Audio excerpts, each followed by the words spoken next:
Hello सांग माने केमती अछंती मु भाबुची बहुत बढ़िया थिबे आपण समस्त मोर प्रणाम पढ़ापढ़ी मध्यम सेमती भलो करूथिबे मोर आशा और विश्वास। ठीक अछि आज मु आपण पई गोटे मोस्ट इंपोर्टेंट वीडियो आनिछि जोटा होछि अलंकार कोन सिटा अलंकार अलंकार आपण डेफिनेटली गोटे मार्क पाइबे। देखंतु मोर एतिके कहिबार अछि जे सजेशन दबार अछि जे आपण मानकू मु अलंकार ए वीडियो रे जो जो एग्जांपल देबी ताको मने रखिबे नहीं तो जो एक्सप्लेनेशन करिवे ताको मने रखिबे दीटा जदी गोटे कोनस्टा आपण मने रखितांती आपणकर श्योर गोटे मार्क। ଆପଣ ଭାବୁଛନ୍ତି ୱାନ୍ ମାର୍କଟା ଲେସ୍ ମାର୍କ ବୋଲି ନାହିଁ ଯେତେବେଳେ ଆମେ ପେପର କ୍ଲିୟର କରିବାକୁ ଯିବା one mark is playing the आज इम्पोर्टेंट आज 10 मार्क समझ में आया आप लोग को। ठीक है वीडियो अभी चलते वीडियो स्टार्ट करवा।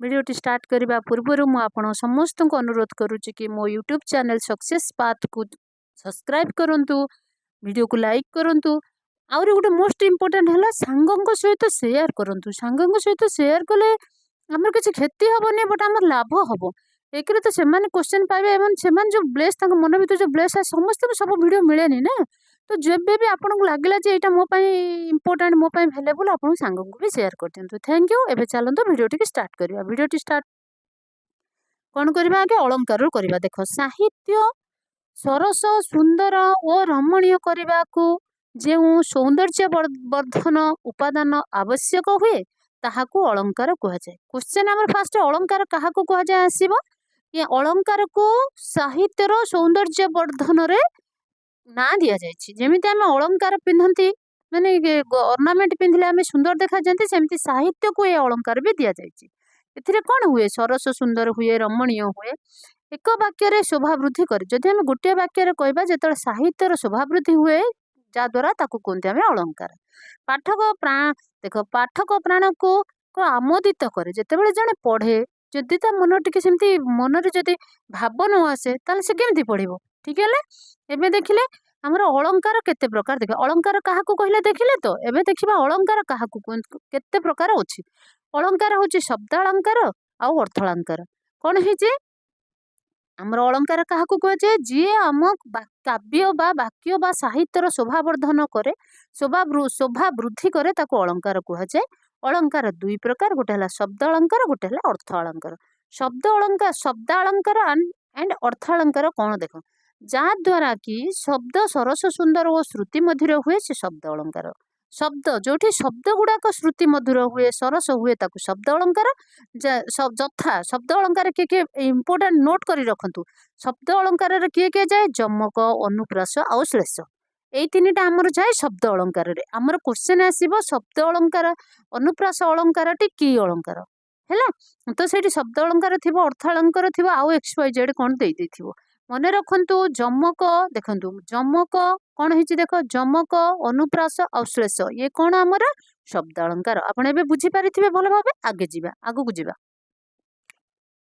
जहाँ द्वारा रमणीय विकसित हुए अर्थ अलंकार कहुए। जहाँ द्वारा अर्थ रमणीय हुए वो विवाह चित्ताकर्षक हुए सॉरी चित्ताकर्षक हुए जहाँ द्वारा अर्थ रमणीय वो चित्ताकर्षक हुए ताकू अर्थ अलंकार कहुए। तो आम ए जानिले शब्द अलंकार आमर किए किए जमक अनुप्रास एंड श्लेष तो आमर शब्द अलंकार रे गला अर्थ अलंकार किए आमर उपमा उपेक्षा एंड रूपक अलंकार व्यतिरेक अलंकार ये हूँ आमर कौन ये प्रभृति माने आउ भी किसी अच्छे बट आम इम्पोर्टाट आलोचना करवा अर्थ अलंकार रोचे उपमा उत्प्रेक्षा रूपक एंड व्यतिरेक। शब्द अलंकार किए है जमक अनुप्रास श्लेष मु तो कहीदे आप लेखिकी रखिए प्लीज लेखिकी रखिए गोटे मार्क जदि आपंकर दरकार आप जो कम्पिटेटिव जाऊँच गोटे मार्क भी आपण बहुत।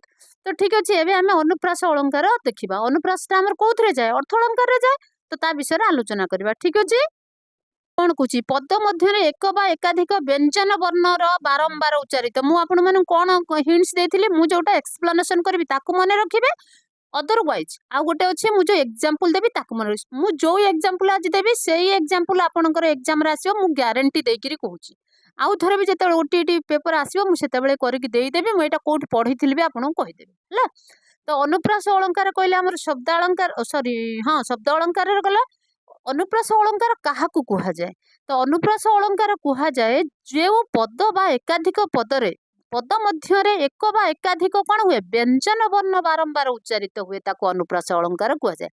अच्छा इंग्लिश रे कौन जानी एटा आलिटेरेशन बोली कह जाए तो इंग्लिश जहाँ ओडिया भी से आपन को इंग्लिश भी देवी बोली भाभी बट समय अभाव दे पार्लिनी सॉरी बट ओडियाटा मन रखि था देखु जो पदरे एक बा एकाधिक व्यंजन वर्णर बारंबार उच्चारित हुए ताकू कौन कह जाए शब्द अनुप्रास अलंकार कह जाए ठीक अच्छे एबे आमे देखिबा उदाहरण देखिबा उत्कल कमला विलास दीर्घिका देख ये उत्कल ल प्रोनाउंस है कमला रे भी ल प्रोनाउंस है विलास रे भी ल प्रोनाउंस है ये जो ल व्यंजन वर्ण अक्षरटी केते प्रकार केते थरटी बारंबार उच्चारित है ना नहीं एबे पाइले नेक्स्ट मराल मालिनी नीलंबो चिलिका ये चिलिका आमर के लिखते राधानाथ राय लिखिथिले ठीक अच्छे तो आमर फर्स्ट अनुप्रास अलंकार एटा मु ए क्वेश्चन को बोधे 5 थर कंतर पिला मानकू कहिछि ए क्वेश्चन टा आसीबो बोली हैला मते कमेंट करंती मैडम आज एटा पढिथिला बोली ठीक अच्छे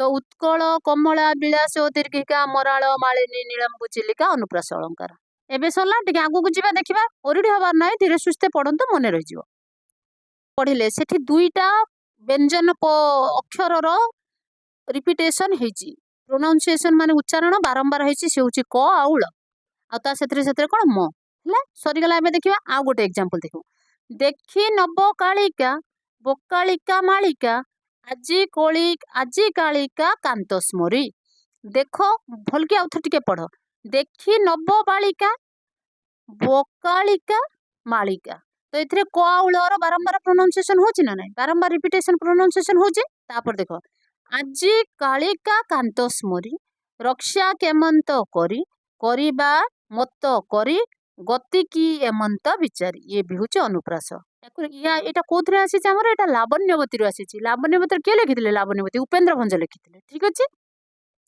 ओहो सॉरी ये लेखा है देख लावण्यवती उपेन्द्र भंजक लेखा लावण्यवती आसी यहाँ हूँ गोटे अनुप्रास अलंकार बुझिपारे कौन कहली बारंबार जदि आमर व्यंजन वर्ण यूज हुए प्रोनाउंसिएशन उच्चारण प्रोनाउंसिएशन ऊपर ध्यान देवे आसे ताहले से आमर अनुप्रास अलंकार एबे अनुप्रास अलंकार आ किछि डाउट हबो कि हबो नै ना तापरे आगु को जिबा चलंतु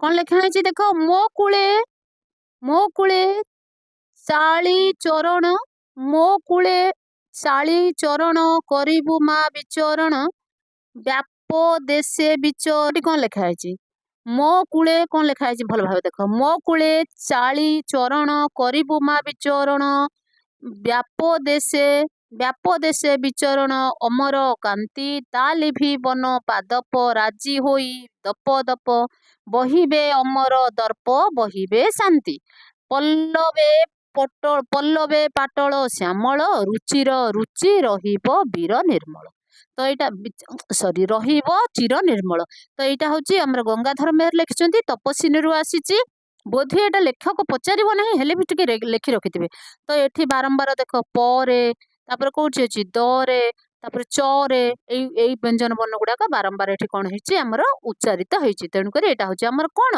अनुप्रास अलंकार ए बोधे बुझी सारी तो ये टे आगू को जा अनुप्रास तापर ये लिखाई आमर ये कौन लिखाई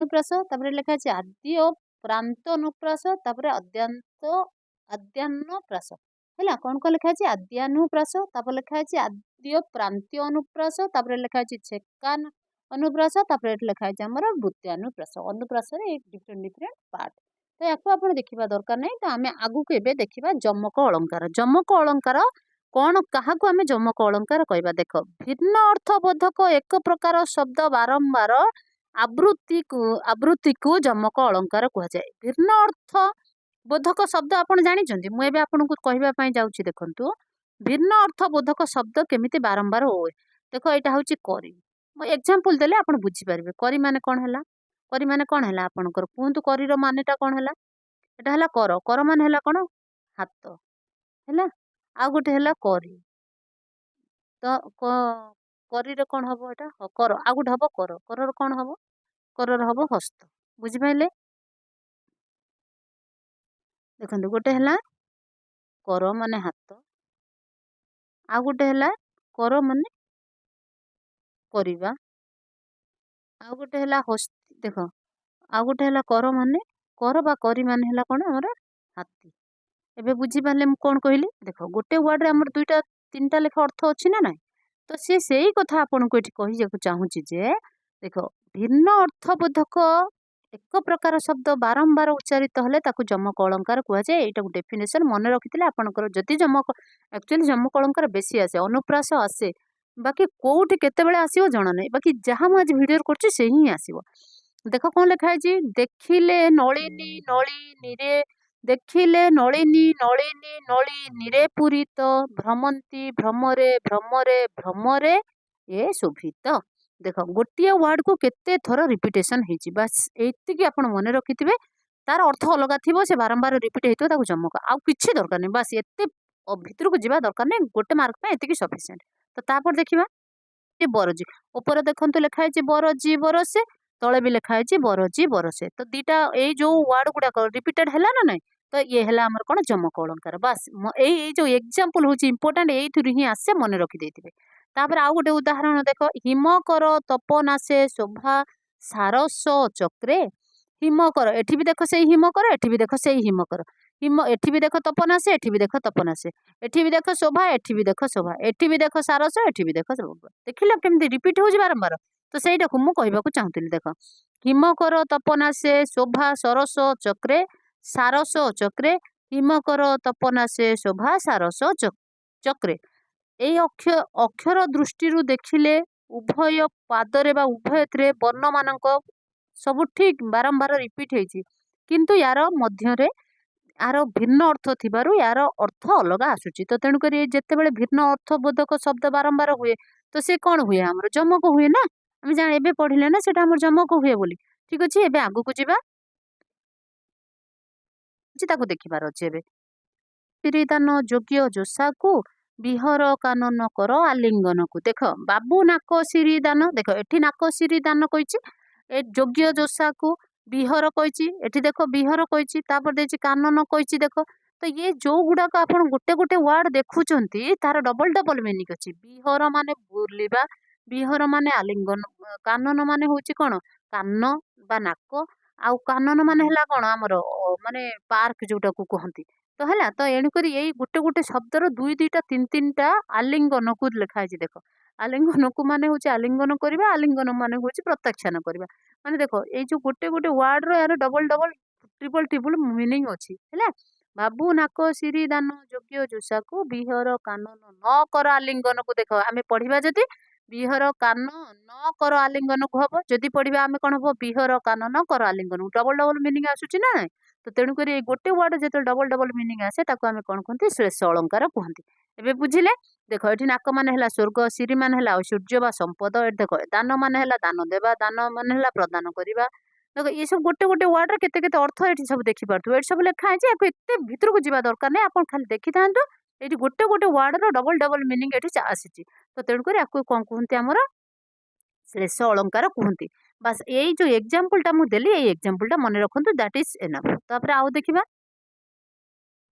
ଦେଖ ପରି ତୁଲ୍ୟ ସଦୃଶ୍ୟ ଜେହ୍ନେ ଜେସନ ସରି ଯଥା, ଏଇ ସବୁ ଏଇ ୱାର୍ଡ ଯଦି ଆପଣ ପାଇବେ ସେ ସେଣ୍ଟେନ୍ସ ରେ, ତ ସେଇଟା ଜାଣିବେ ଉପମା ଅଳଙ୍କାର। ଆଉ କିଛି ବୁଝିବା ଦରକାର ନାହିଁ।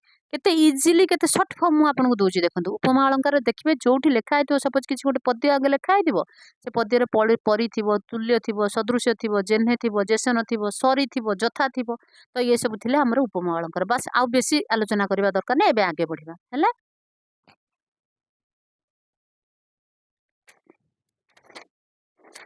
ଆଉ ଉପମେୟ ଆପଣମାନଙ୍କୁ ବୁଝେଇବା ପାଇଁ ଚାହୁଁନି, କାରଣ ଆପଣଙ୍କୁ କନଫ୍ୟୁଜ ବେଶୀ କରିବା ପାଇଁ ଚାହୁଁନି। ଯଦି ଆପଣଙ୍କର ଦରକାର ଅଛି ତାହେଲେ ମତେ କମେଣ୍ଟ କଲେ ମୁଁ ଆପଣଙ୍କୁ ବୁଝେଇଦେବି। ତ ଏବେ ଆମର ଉପମା ଅଳଙ୍କାରରେ କିଛି ଗୋଟେ ଏକ୍ସାମ୍ପଲ, ଆମେ କିଛି ଗୋଟେ କି ଦୁଇଟା ଏକ୍ସାମ୍ପଲ ଦେବି ଯୋଉଟା କି ଆପଣଙ୍କୁ ପରୀକ୍ଷା ହଲରେ ଦେଖିବାକୁ ପାଇବେ। ଏଠି ଯଥା ୱାର୍ଡ ଟା ପାଇଲେ ନା ନାଇଁ? ତ ଏଇଟା ଆମର କଣ ହେଲା? ଯଦି ଯଥା ୱାର୍ଡ ଟା ପାଇଲେ ତାହେଲେ ଆମର ଏଇଟା ଉପମା ଅଳଙ୍କାର ହେଲା।